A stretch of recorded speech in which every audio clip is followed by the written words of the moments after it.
The vase shattered against the hardwood floor, its porcelain shards glinting like broken promises in the morning light. I stood frozen, my heart pounding, as Eleanor, my mother-in-law, smirked from across the room, her voice dripping with venom. "You'll never be good enough for my son, Claire, and I'll make sure you lose everything." What had I done to deserve this? How had a woman I'd once called family turned into my greatest adversary? Let's step back to the moment this war began, when I realized Eleanor's calculated cruelty was more than just disdain. It was a plan to destroy me. I met Daniel 10 years ago, when I was 25, a scrappy graphic designer with big dreams and a bigger heart. He was kind, steady, the kind of man who made you believe in forever. We built a life together, a cozy house in the suburbs, a daughter named Lily, now 16, and a rhythm of love that felt unbreakable. But Eleanor, she never approved. To her, I was the art girl who'd seduced her perfect son, tainting her vision of his future. She'd smile at family dinners, but her eyes were daggers, always watching, always judging. What made her snap? Was it the day I got that promotion, the one that meant I earned more than Daniel for the first time? Or was it Lily's decision to join the art club instead of the debate team Eleanor had pushed for? Whatever it was, Eleanor's passive aggression turned active the moment she realized I wasn't going anywhere. She wanted me out of Daniel's life, out of her family. It started subtly. Whispers to Daniel about my reckless spending when I bought Lily a new sketchbook. Snide comments about my cooking at Thanksgiving, implying I was neglecting my duties as a wife. But then came the ultimatum, delivered in that sunlit living room. The day the vase broke. Eleanor had pulled Daniel aside, her voice low but loud enough for me to hear through the thin walls. "Divorce her, or I'll cut you off," she said. "No inheritance, no support, nothing. I won't let her drag this family into the mud." What would you do if the person who held your family's financial future in their hands demanded you disappear? Would you fight, or would you crumble? I stood there, the weight of her words sinking in, and felt something shift inside me. Fear, but fire. Daniel's face was pale, his hands trembling as he looked between us. "Mom, you can't mean that," he whispered. But Eleanor's eyes were cold, unyielding. She thought she'd won, that her money and influence would break me. She didn't know me at all. I took a deep breath, stepping over the broken vase. "Eleanor," I said, my voice steady despite the storm in my chest, "you think you can scare me out of my family? You're about to learn what I'm made of. What kind of strength does it take to stand up to someone who holds all the cards? How do you fight when the stakes are your home, your daughter, your marriage?" I didn't have the answers yet, but I knew one thing. I wasn't going to let Eleanor win. That night, I lay awake, Daniel's arm heavy around me, his breathing uneven. He hadn't said much since the confrontation, but I could feel the conflict tearing him apart. Did he believe in us enough to defy his mother? Or would the fear of losing her support her money, her approval pull him away? I stared at the ceiling, my mind racing. Eleanor's threat wasn't just about money. It was about control, about erasing me from the family she believed belonged to her. What would you do if you had to choose between love and security? For Daniel, it was a question that would define us. For me, it was a call to action. I wasn't just fighting for myself, I was fighting for Lily, for the life we'd built, for the right to be seen as more than an outsider. The next morning, I found Lily sketching in her room, her brow furrowed. "Mom, why does Grandma hate you?" she asked, her voice small. My heart ached. How do you explain adult cruelty to a child? I knelt beside her, brushing a strand of hair from her face. "Some people think they can control others by pushing them away," I said. "But we're stronger than that, aren't we?" Lily nodded, but her eyes were uncertain. I realized then that this wasn't just my fight, it was hers too. Eleanor's plan would hurt more than just me. It would shatter the family Lily deserved. That's when I knew I needed a plan. Not just to survive, but to turn Eleanor's game against her. What resources do you draw on when the odds are stacked against you? For me, it was the one thing Eleanor underestimated: my resilience. I'd spent years building my career, my confidence, my family. I wasn't the naive girl she thought she could crush. But how do you outsmart someone who's spent decades pulling strings? That was the question I carried into the days ahead. As Eleanor's campaign grew darker, Eleanor's next move came faster than I expected. A week after the vase incident, I received an email from our family lawyer, Eleanor's lawyer. Really? It was a formal notice. She was freezing Daniel's trust fund, effective immediately, unless he agreed to her terms. What kind of person uses money as a weapon to tear apart a family? I stared at the screen, my stomach twisting. This wasn't just a threat anymore. It was a calculated strike. I showed the email to Daniel that evening, watching his face for a reaction. His jaw tightened, but his eyes darted away, avoiding mine. "She can't do this," he muttered, but his voice lacked conviction. Why was he hesitating? Did he doubt me? Or was it the weight of his mother's control pressing down on him? "Daniel," I said, keeping my voice calm, "we need to talk about what this means for us." "For Lily." He nodded, but the silence that followed was heavy. How do you push someone you love to fight when they're paralyzed by fear? I wanted to shake him, to make him see that giving in to Eleanor meant losing everything we'd built. But I knew yelling wouldn't help.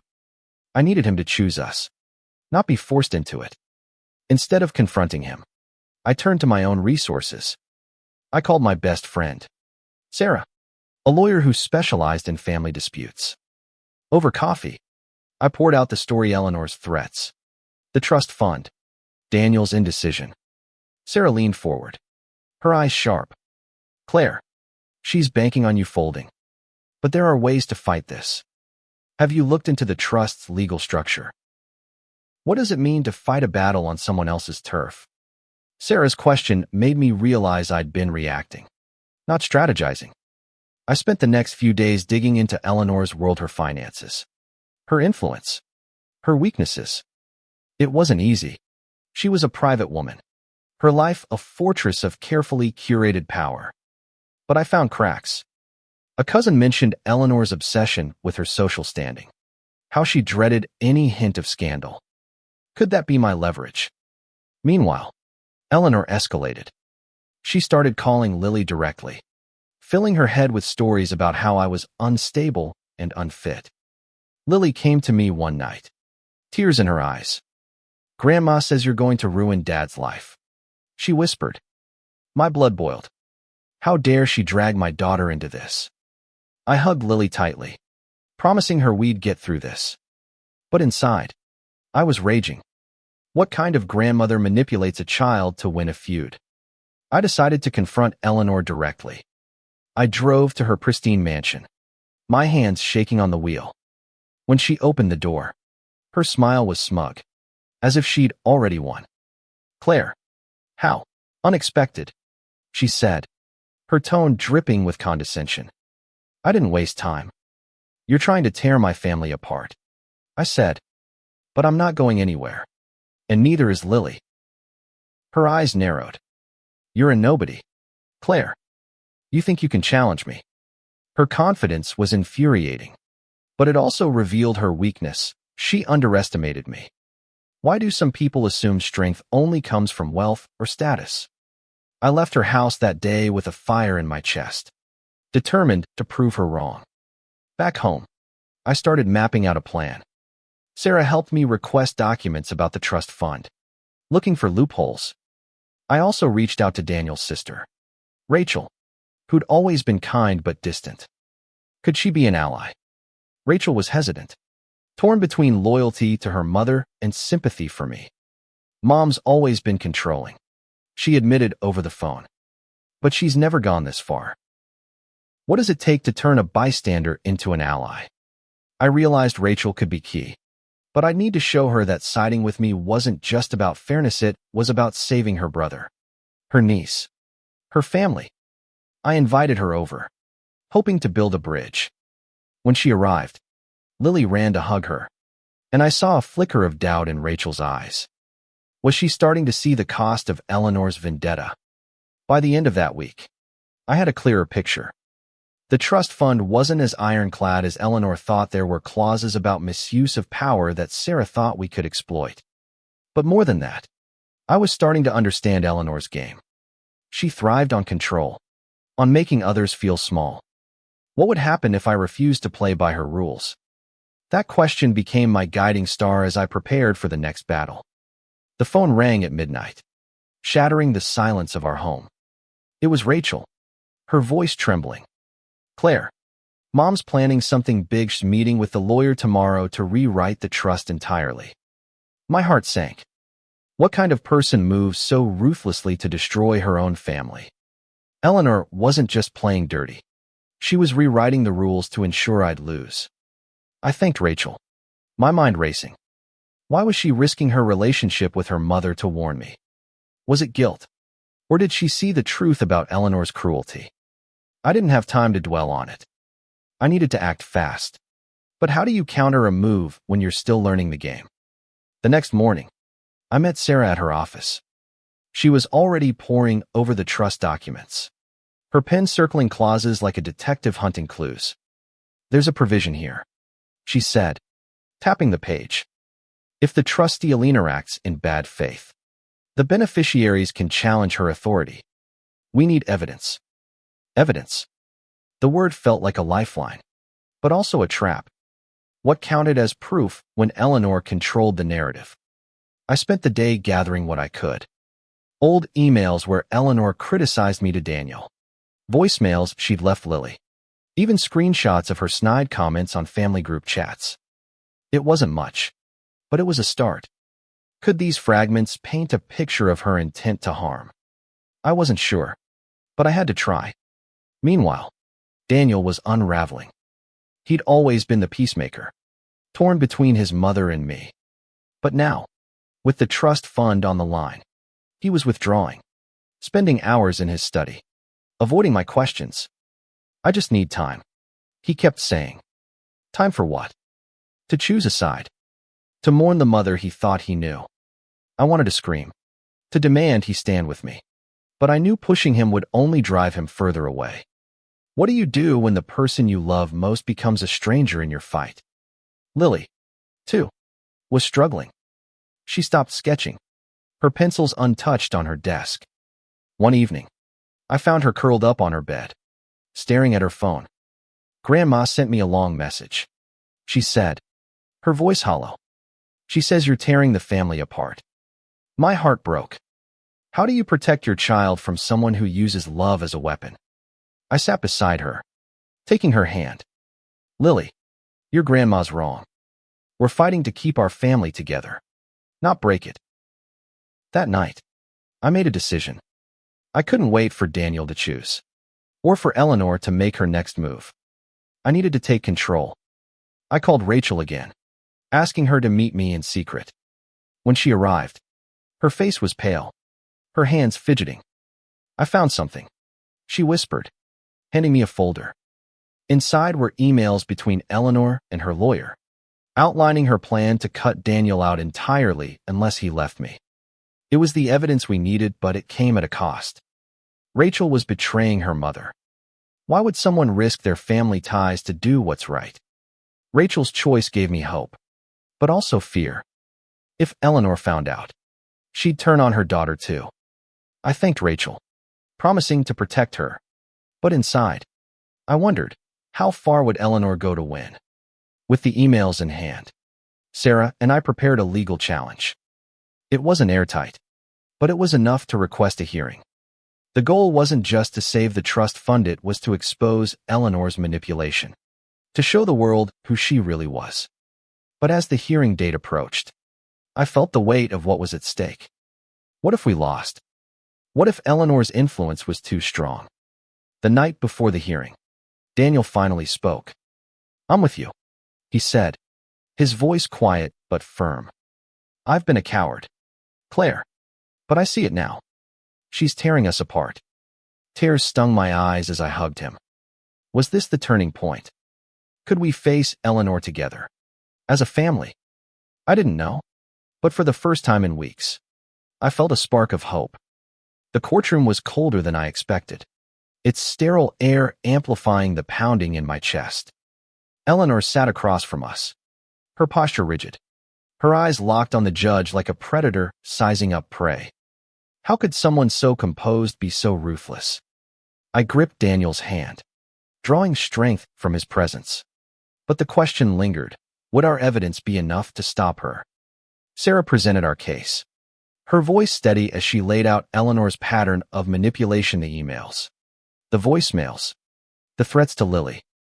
Each piece felt like a brick in a wall we were building to protect our family. But Eleanor's lawyer was slick, twisting every accusation into a narrative of my instability and greed.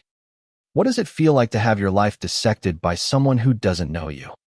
I wanted to scream, to tell the judge the truth, but I had to trust Sarah's plan. The turning point came when Rachel took the stand. Her voice shook as she testified about Eleanor's threats, her hands clutching the folder she'd given me. I love my mother, she said, tears streaming down her face. But what she's doing is wrong. The courtroom went silent. Why does it take so much courage to speak the truth about family?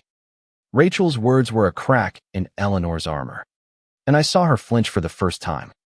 Eleanor's testimony was next.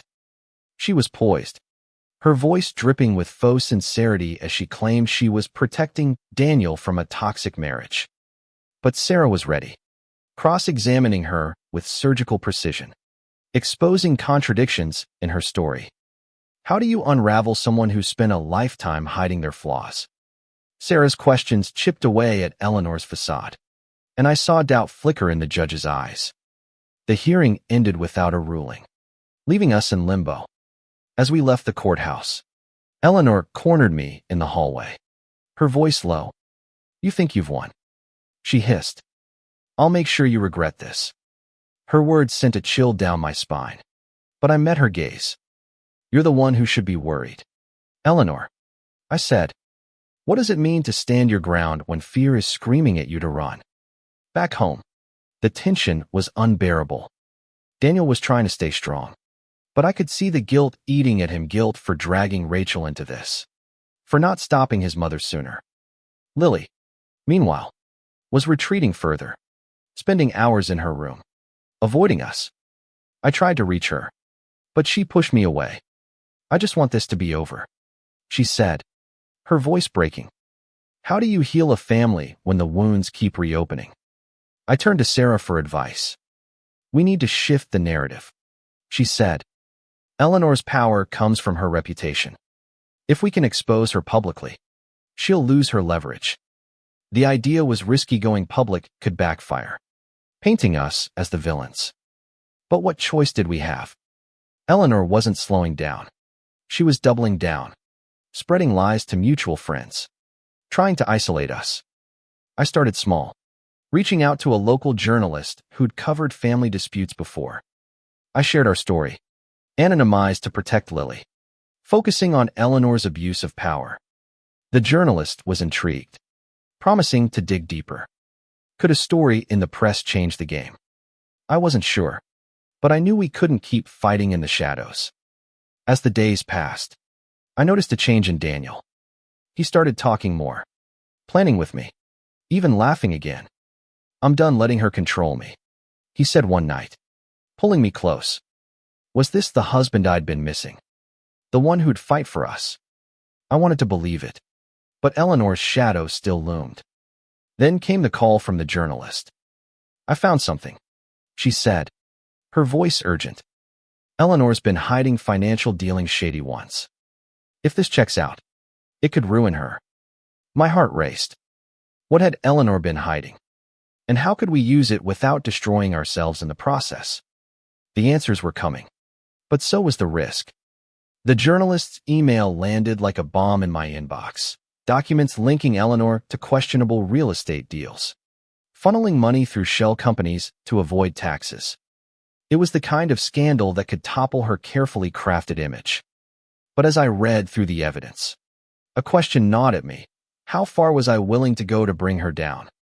Destroying Eleanor publicly could hurt Daniel and Lily too. I showed the documents to Sarah, who whistled low. This is big. Claire, if we leak this, she's finished. But it'll be a war. A war. The word hung heavy. What does it mean to fight for your family when the fallout could scar them forever? I needed to be sure this was the right move, not just a desperate one. I sat down with Daniel, laying out the evidence. His face went pale as he read, his hands shaking. This is my mother, he said, his voice breaking. How did it come to this? I took his hand, searching his eyes. Daniel, she's the one who started this. We're just trying to survive. But was survival worth tearing apart his family's legacy? He didn't answer, and the silence was deafening. Lily overheard us, her voice sharp as she stormed into the room. You're going to ruin Grandma. What about me? Her anger cut deep. How do you explain to your daughter that sometimes justice comes at a cost? I pulled her into a hug, promising we'd protect her, but her stiff shoulders told me she wasn't convinced. I decided to meet the journalist, Tara, in person, over coffee. She laid out her plan, a feature exposing Eleanor's dealings, tied to our story of her vendetta against me. It'll be anonymous, she assured me, but it'll hit hard. I nodded, but my stomach churned. What happens when you expose someone's secrets to the world? Would it free us, or trap us in a new kind of prison? Before I could decide, Eleanor made her next move. She showed up at our house, unannounced, her face a mask of fury. You're trying to ruin me, she spat, her eyes blazing. You think you can play dirty and win? I stood my ground, my voice calm but firm. You started this, Eleanor. I'm just finishing it. She laughed, a cold, bitter sound. You have no idea what I'm capable of. Her words haunted me that night. What was she planning? I couldn't shake the feeling that we were walking into a trap. I called Rachel, who was now fully on our side, and asked her to keep an ear out. She promised to dig deeper, but her voice was strained. Mom knows something's coming, she said. She's not scared, she's angry. The next day, Tara published a preview of her article online, a teaser hinting at a prominent local figure's financial misdeeds. The response was immediate. Friends, neighbors, even strangers began whispering about Eleanor. Her social circle, her pride and joy, was starting to crack. But instead of backing down, Eleanor doubled down. She called a family meeting, inviting everyone but me, and spun a tale of my betrayal and instability. Daniel came home shaken. She's turning everyone against us, he said. Even my cousins believe her. How do you fight a lie that's taken root? I realized we needed more than evidence, who needed allies. I reached out to Daniel's old friends, people Eleanor hadn't yet poisoned. One by one, they listened, shocked by her actions. Some agreed to speak out, to counter her narrative. It wasn't much, but it was a start. Could their voices tip the scales? As the full article's publication loomed, I felt the weight of our choice. Exposing Eleanor would change everything: our family, our community, our future. Was it worth it? I looked at Lily, sketching again for the first time in weeks, and Daniel, who was finally standing tall beside me. Maybe, just maybe, we could come out stronger. But then Rachel called. Her voice panicked. Claire, Mom's planning something big. I don't know what, but it's bad. My heart stopped. What could Eleanor do that was worse than what she'd already done? The answer was coming, and I wasn't sure we were ready. Eleanor's final blow came in the form of a letter, hand-delivered to our doorstep at dawn. It was addressed to Daniel, but I opened it, my hands trembling. Inside, she'd written a devastating lie. She claimed I'd been unfaithful, with proof in the form of fabricated texts and photos. How far would someone go to win a war they started? My vision blurred with tears, not of sadness, but of rage. This wasn't just about me, Anna Maria. It was about destroying my family's trust. I showed the letter to Daniel, bracing for doubt in his eyes. But instead, he crumpled it, his face set with determination. "She's gone too far," he said. "I'm done protecting her." For the first time, I saw the man I'd married fierce, unwavering. But what does it mean to fight for love when the enemy is family? We called Sarah immediately, who was furious. "This is defamation," she said. "We can sue, but we need to act fast." She suggested countersuing, using Eleanor's own lies against her. It was risky. Legal battles were costly, and we were already stretched thin. But what choice did we have? Eleanor was trying to rewrite our story, and we couldn't let her. Lily found out about the letter through a cousin's careless text. She stormed into the kitchen, her face red with anger. How could she lie like that? She cried. Grandma's trying to ruin everything. I held her, my heart breaking for the innocence she was losing. How do you shield your child from betrayal when it comes from someone they love? I promised her we'd fight. But inside, I was terrified. Eleanor's lies were spreading, and doubt was a poison we couldn't afford. Tara's article went live the next day, a scathing expose of Eleanor's financial schemes and her vendetta against me. The response was explosive. Our community buzzed with shock. Friends called to apologize for believing Eleanor's lies, and even her lawyers seemed rattled. But Eleanor didn't flinch. She released a statement, calling the article slander and painting herself as a victim. How does someone twist the truth so effortlessly? I realized then that Eleanor's greatest weapon was her refusal to feel shame. We prepared for the defamation lawsuit, gathering every piece of evidence we had: Eleanor's emails, her threats, even the fake texts she'd fabricated. Sarah was confident, but warned us, "This will get ugly. She'll fight dirty." I nodded, steeling myself. What does it take to face a storm when you know it's coming? Rachel was our secret weapon. She'd found more documents, bank records showing Eleanor's illegal transfers. She handed them over, her hand shaking. "I'm done with her," she said. "She's not the mother I thought she was." Her betrayal of Eleanor was complete, but it came at a cost. Rachel was losing her family too. Could we rebuild something stronger from the ashes? As the lawsuit loomed, Daniel and I grew closer, our shared fight rekindling the love we'd nearly lost.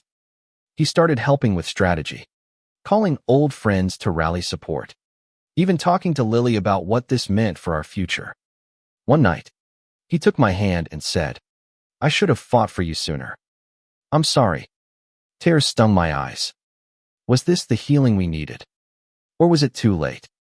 The day of the lawsuit, Eleanor walked into court with her head high, her lawyer smirking beside her. But I saw something new in her eyes: fear. For the first time, she wasn't in control. What happens when the puppet master's strings are cut? We were about to find out. Sarah presented our case with precision, laying out Eleanor's lies, her financial crimes, her campaign to destroy me. The fake texts were debunked, the bank records undeniable. Rachel's testimony was the final blow, her voice steady as she exposed her mother's true nature. The courtroom was silent, the weight of truth settling over us all. The judge's gavel fell, and the room held its breath. Eleanor was found liable for defamation, her financial schemes exposed, her control over the trust fund stripped. She sat motionless, her face a mask of disbelief. How does it feel to lose everything you fought for? I didn't feel triumph, only a hollow relief. This was the end of her war, but the start of our healing. The aftermath was chaotic. Eleanor's reputation crumbled, friends distanced themselves. Her social clubs quietly dropped her, and the community whispered about her downfall. But what did victory cost us? Daniel was grieving the mother he'd lost. Rachel was estranged from her, and Lily was navigating a world where family could betray. I wondered, could we rebuild what Eleanor had broken? We started with Lily. I enrolled her in an art therapy program, hoping it would help her process the pain. She began sketching again, her drawings filled with bold colors and fierce lines. One day, She showed me a portrait of our family, Daniel. Her and me, standing together against a stormy sky. We're stronger now, she said. Was she right? I hoped so. But strength came with scars. Daniel and I worked on our marriage, attending counseling to rebuild trust. He opened up about his fear of losing his mother's love, how it had paralyzed him. I should have chosen you from the start, he said, his eyes wet. I forgave him. But forgiveness is a journey, not a moment. How do you rebuild trust when it's been shattered? We were learning, one step at a time. Rachel became a regular at our house, her bond with Lily growing stronger. She was building a new life, free from Eleanor's shadow. But I saw the pain in her eyes. I lost my mom, she said one night over wine. But I gained a sister in you. Her words warmed me, but they also reminded me of the cost. What does it mean to find family in the wreckage of betrayal? Eleanor disappeared from our lives, retreating to a smaller house, her influence gone. I heard she was writing a memoir, claiming to be the victim. I didn't care. Her story no longer defined us. But sometimes, late at night, I wondered what drove her to such cruelty. Was it fear, pride, or something deeper? I'd never know. And maybe that was okay. The trust fund was restored, but we didn't touch it. Instead, we used my promotion bonus to start a college fund for Lily, a symbol of our independence. We were building a future on our terms, not Eleanor's. What does it mean to reclaim your life from someone who tried to take it? For us, it was about love, resilience, and the family we chose to fight for. One sunny afternoon, Lily hung her portrait in our living room, right where the vase had shattered.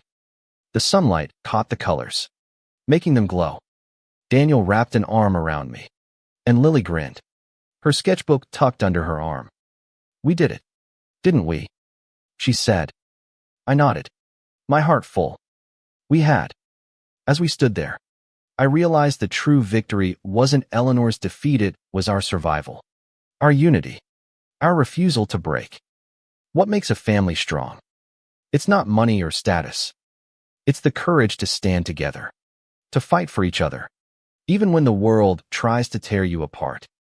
We'd learned that the hard way, but we'd learned it together.